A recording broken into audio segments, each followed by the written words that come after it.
Bonjour, je m'appelle Moshe Sebag et je suis le rabbin de la grande synagogue de Paris à la Victoire. Chère communauté, chers amis que me connaissent, j'aimerais parler aujourd'hui sur le 3e livre de la Torah que nous avons commencé ce Shabbat, livre de Lévitique. Je parle maintenant parce qu'il m'a fallu un temps de réflexion, car nous vivons dans une période qui n'est pas facile. Comment la paracha nous concerne et comment elle est actuelle? Évidemment, il s'agit des lois qui concernent les peuples et ceux qui ont servi dans les temples, les tribus de Lévi et les Kohanim, qui sont des Lévi'im à l'origine.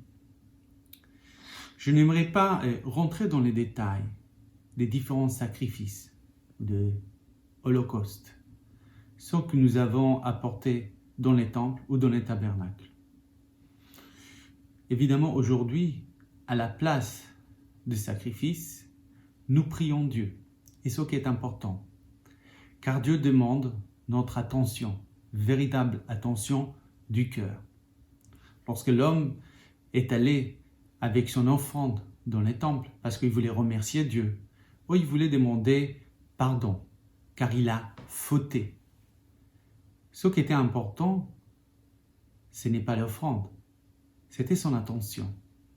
Ce n'est pas au hasard que plus tard, les prophètes qui reprimandent ou qui mettent à l'égard notre peuple disent que Dieu n'a pas besoin des cadeaux, il a besoin de notre cœur, de notre attention.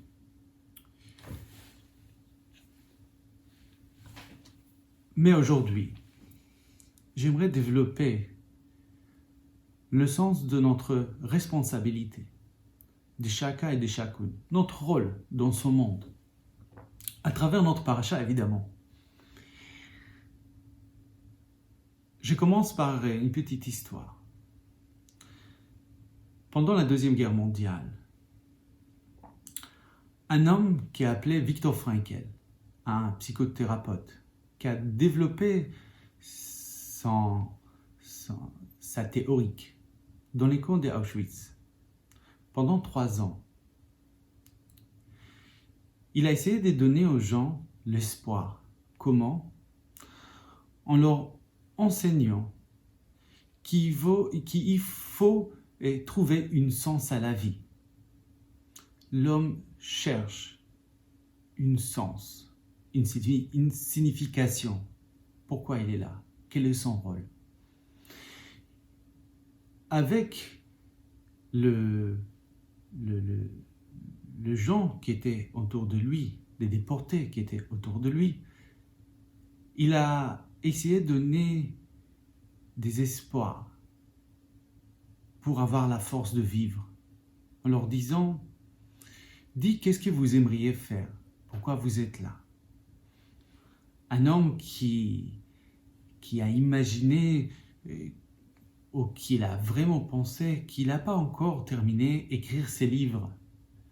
Alors il lui a donné l'espoir qu'un jour il sortira, il va terminer son travail. Un homme qui n'a pas vu son fils depuis longtemps, il a dit, voilà, vous avez une chance de trouver votre famille, le moment que vous allez sortir. J'aimerais dire par là que ce qui est important dans notre vie, c'est que nous avons une sens. Avoir une sens, cela ne veut pas dire que j'attends qu'est-ce que le monde peut faire pour moi. Cela veut dire qu'est-ce que moi je peux faire pour le monde. La paracha de cette semaine, Vaïkra, commence par l'appel de Dieu à Moshe. Vaïkra el Moshe. Dieu appela Moshe. Vaïdaber elab. Et après, Dieu lui est parlé. Si Dieu l'appelait, ça veut dire qu'il va le parler. Et là, nos sages nous enseignent que cet appel veut dans l'essence d'une sympathie de Dieu à Moshe. Lorsque Dieu appelle les anges aussi, il utilise ces mots, Vaikra. Vekara, Zé, Elzé, Ve'amar. Nous lisons ça dans la prière. Vekara, il a appelé l'un et l'autre en disant. Appeler, ça veut dire que tirer mon attention. Dire que j'ai un rôle. Moshe Rabbeinu était appelé. Je pense que chacun et chacune parmi nous a un rôle très important dans ces jours-là. Nous sommes appelés. Rien est au hasard. Vaikra. Vaikra est écrit avec Aleph. En plus, le Aleph, lorsque nous regardons le rouleau de la Torah, le Aleph écrit en petit.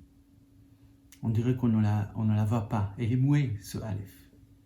Il y a une grande différence entre Vaikra avec Aleph et Vaikra sans Aleph.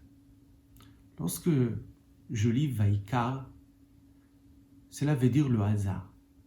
Ça veut dire que par hasard, je suis là. Dans le monde juif, il n'y a pas le hasard. Nous devons regarder bien notre histoire. Dieu est là. Rien ne se fait au hasard. La vie n'a pas de sens si on va penser que tout est arrivé par hasard. Le Maïmonide nous enseigne, lorsqu'il y a une épidémie ou un grand malheur qui arrive, il faut sonner la trompette, il faut sonner le chauffard pour réveiller le monde. Et si quelqu'un va dire « Oh, c'est le hasard, ce qui se passe aujourd'hui », ceci est dangereux pour l'humanité, pour le monde, pour nous. Voilà que chacun et chacune est appelé aujourd'hui, est appelé à la responsabilité, parce que chacun et chacune a un rôle très important.